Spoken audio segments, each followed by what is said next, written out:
আমি আজ আপনাদের এক আশ্চর্য এবং অসাধারণ কাহিনী পাঠ করে শোনাব। আশা করি আপনাদের সকলেরই ভীষণ ভালো লাগবে। তাহলে শুরু করি আমার আজকের পাঠ। সাত বদল। সেই সময়কার প্রখ্যাত প্রায় সব সুরকারের সুরেই গান গাওয়া হয়ে গেছে তাঁর। হঠাৎ ইচ্ছে করল একটু সাত বদলের। ভাবলেন কিশোর কুমারের সুরে গান গাইবেন, কিন্তু ভাবলেই তো অত সহজ নয়।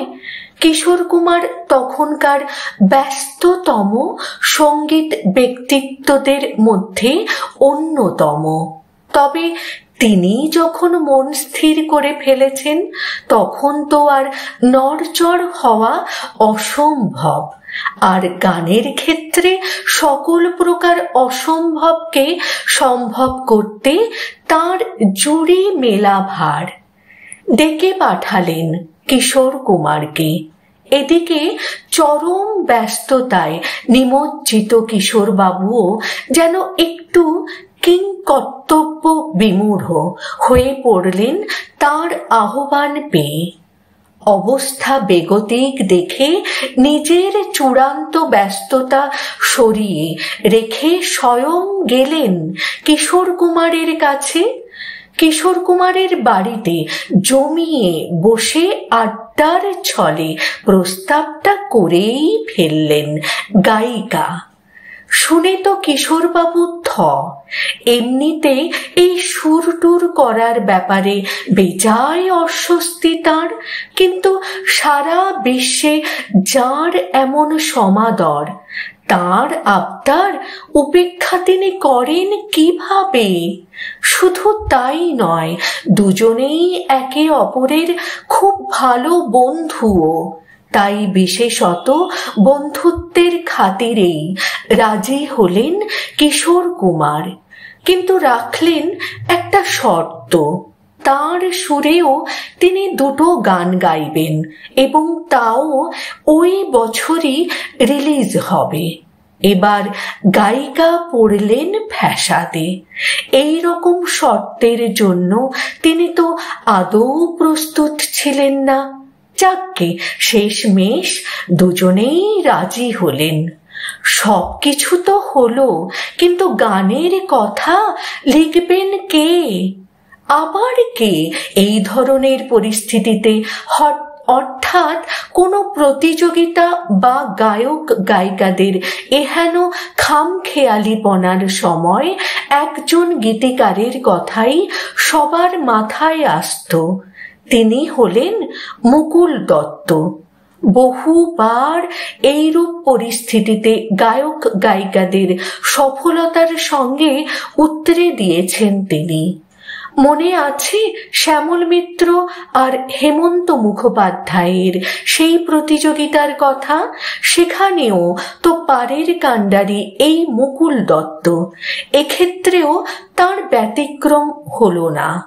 আর অসম্ভবকে সম্ভব করা যে গায়িকার কথা বললাম এতক্ষণ, তিনি আর কেউ নন, সুর সম্রাজ্ঞী লতা মঙ্গেশকর।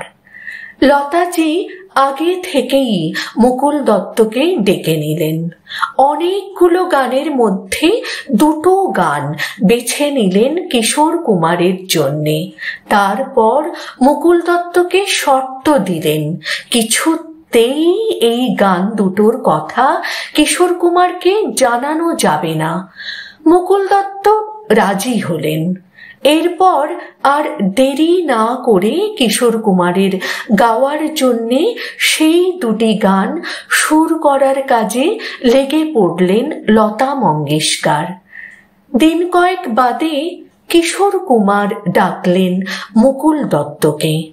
নানান আছিলায় জানতে চাইলেন লতাজির পছন্দ করা গান দুটোর কথা, কিন্তু লতাকে দেওয়া শর্তানুযায়ী মুকুল দত্ত কিছুতেই কিছুতেই বলছেন না, তখন বাধ্য হয়েই কিশোর কুমার প্রায় হুমকি দিলেন। বললেন, আমার গানের থেকে যদি ওর গান ভালো হয় তাহলে কিন্তু আপনার আমি দফা রফা করে দেব। এই বলে দুজনেই কিছুক্ষণ হাসলেন। তারপর পছন্দ মতো দুটো গান বেছে নিয়ে বাড়ি গিয়ে কিশোর কুমার সুর করার কাজে বসে পড়লেন। লতা মঙ্গেশকর গাইবেন যা তা কথা নয়। ধুকপুক বুক নিয়ে কিশোর কুমার অনবদ্য সুর সৃষ্টি করলেন। তবে বলাই বাহুল্য, 1974 সালে রেকর্ড হওয়া সেই 4টি গানই সুপার ডুপার হিট হয়েছিল। অবশেষে সেই মাহেন্দ্রক্ষণ উপস্থিত। রেকর্ডিং যেদিন স্টুডিওতে সে সময় মতো হাজির কিশোর কুমার, লতা মঙ্গেশকর, মুকুল দত্ত, যন্ত্রশিল্পী ও অন্যান্য সহযোগীরা। প্রথম দিন লতাজির সুরে কিশোর কুমার গান রেকর্ড করলেন।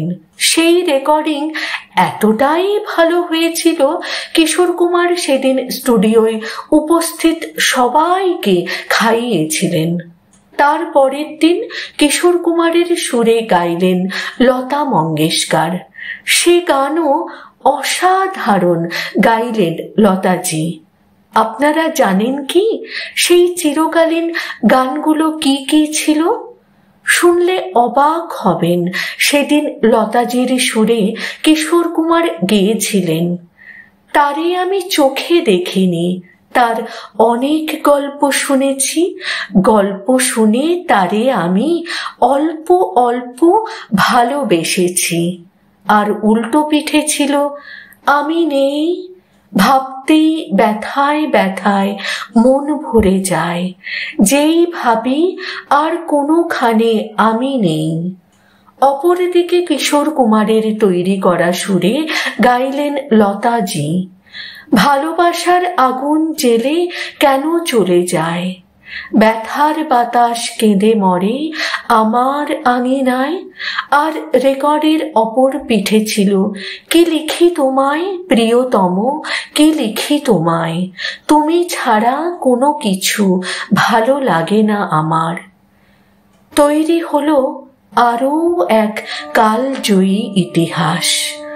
এত বছর পর আজও গানগুলো শুনতে শুনতে যখন গায়ে কাঁটা দিয়ে ওঠে, চোখের কোণে জল টলটল করে, তখন শুধু নীরবে প্রণাম জানাতে মন চায় এই 3 প্রণম্য কিংবদন্তির পদযুগলে, মুকুল দত্ত, কিশোর কুমার ও লতা মঙ্গেশকর।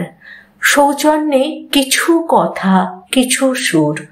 অসংখ্য ধন্যবাদ জানাই যিনি এই লেখনী সোশ্যাল মিডিয়ায় পোস্ট করেছেন। আমি সোশ্যাল মিডিয়া থেকে সংগ্রহ করেছি। তাকে আমার তরফ থেকে এবং আমার পরিবারের সকল সদস্যদের তরফ থেকে অসংখ্য ধন্যবাদ জানাই।